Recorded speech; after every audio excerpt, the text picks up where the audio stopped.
നമസ്കാരം, ഭാരത് ലൈവിലേക്ക് സ്വാഗതം. തിരുവനന്തപുരം മേയർ ആര്യ രാജേന്ദ്രനും KSRTC ഡ്രൈവർ യദുവും തമ്മിലുള്ള തർക്കവുമായി ബന്ധപ്പെട്ട വിഷയത്തിൽ മെമ്മറി കാർഡ് നശിപ്പിക്കാൻ സാധ്യതയുണ്ടെന്ന് താൻ നേരത്തെ ചൂണ്ടിക്കാട്ടിയിരുന്നുവെന്നും ഇനി ബസ് തന്നെ കാണാതാകുമെന്നും ഡ്രൈവർ യദു പറയുന്നു. മേയർ ആര്യ രാജേന്ദ്രനും KSRTC ഡ്രൈവറും തമ്മിലുള്ള തർക്കത്തിലെ നിർണായക തെളിവായി മാറുമെന്ന് പ്രതീക്ഷിച്ചിരുന്ന ബസ്സിലെ CCTV മെമ്മറി കാർഡ് നഷ്ടപ്പെട്ടതിൽ പ്രതികരിക്കുകയാണ് ഡ്രൈവർ HL യദു. മേയറുമായുള്ള പ്രശ്നത്തിന് ശേഷം KSRTCയുടെ കസ്റ്റഡിയിലായിരുന്നു ബസ്.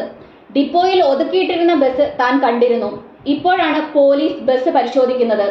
താൻ ഒരു താൽക്കാലിക ജീവനക്കാരനാണ്. മെമ്മറി കാർഡ് നഷ്ടപ്പെട്ടതുമായി ബന്ധപ്പെട്ട് ഉദ്യോഗസ്ഥർക്കെതിരെ ആരോപണം ഉന്നയിക്കാൻ താൻ ആളല്ല. ഒരു ഉദ്യോഗസ്ഥയെ പറഞ്ഞതിന്റെ ക്ഷീണം ഇതുവരെ മാറിയിട്ടില്ല. ഇങ്ങനെ ഒരു ക്യാമറയുണ്ടെന്ന് പറഞ്ഞപ്പോൾ തന്നെ ഇത് നശിപ്പിക്കാൻ സാധ്യതയുണ്ടെന്ന് ഞാൻ പറഞ്ഞിരുന്നു. ഇനി ബസ് തന്നെ കാണാതാകുന്ന അവസ്ഥ വരും. ക്യാമറകൾ റെക്കോർഡിംഗ് ആണെന്നും താൻ ശ്രദ്ധിച്ചിരുന്നു. കമ്മീഷണർ ഓഫീസിൽ ബുധനാഴ്ച പരാതിയുമായി പോയിരുന്നു. നീ മറ്റു പല കേസുകളിലും പ്രതിയല്ലേ എന്ന ചോദ്യമാണ് പോലീസിൽ നിന്നും ഉണ്ടായത്. മേയറെ താൻ അശ്ലീലം കാണിച്ചുവെന്ന രീതിയിലാണ് അവരൊക്കെ പെരുമാറുന്നത്. മാധ്യമങ്ങളും ഡ്രൈവർ സംഘടനകളിൽപ്പെട്ടവരുമല്ലാതെ ആരും തന്നെ വിളിച്ചിട്ടുമില്ല.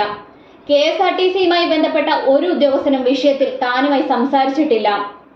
അവർ ഇടപെട്ട് കഴിഞ്ഞാൽ അവരുടെ ജോലി പോകുന്ന അവസ്ഥയാണെന്നും യദു കൂട്ടിച്ചേർത്തു. ക്യാമറകൾ പരിശോധിക്കാൻ ആദ്യം വിമുഖത കാണിച്ചിരുന്ന പോലീസ് ബുധനാഴ്ച രാവിലെയാണ് ബസ് പരിശോധിക്കാനെത്തിയത്. പരിശോധനയിൽ ക്യാമറയുടെ DVR ലഭിച്ചു. എന്നാൽ DVRന് മെമ്മറി കാർഡ് ഉണ്ടായിരുന്നില്ല. മെമ്മറി കാർഡ് നേരത്തെ ഉണ്ടായിരുന്നോ എന്നും ആരെങ്കിലും മാറ്റിയതാണോ എന്നും വ്യക്തമല്ലെന്ന് പോലീസ് അറിയിച്ചു. എന്നാൽ മെമ്മറി കാർഡ് കാണാതായ വിഷയത്തിൽ പോലീസ് കേസെടുത്തിട്ടുണ്ട്. ഗതാഗത മന്ത്രി KV ഗണേഷ് കുമാർ KSRTC MDക്ക് നൽകിയ നിർദ്ദേശത്തിന്റെ അടിസ്ഥാനത്തിലാണ് പോലീസിന് പരാതി നൽകിയത്. തമ്പാനൂർ ഡിപ്പോയിലുള്ളത് ക്യാമറയുള്ള 4 ഫാസ്റ്റ് പാസഞ്ചർ ബസ്സുകളാണ്. ഇതിൽ ബാക്കി 3 ബസ്സുകളിലും മെമ്മറി കാർഡുകൾ ഉണ്ട്. വിവാദത്തിൽപ്പെട്ട ബസ്സിലെ മെമ്മറി കാർഡ് മാത്രമാണ് ഇപ്പോൾ കാണാതായിരിക്കുന്നത്. കേസിലെ നിർണായക തെളിവായ ദൃശ്യങ്ങൾ ശേഖരിക്കാൻ ബസ് ഹാജരാക്കണമെന്നാവശ്യപ്പെട്ട് പോലീസ് KSRTCക്ക് കത്ത് നൽകിയിരുന്നു. തൃശൂരിലേക്ക് ട്രിപ്പ് പോയ ബസ് തിരിച്ചെത്തിയ ശേഷമാണ് പരിശോധന നടന്നത്.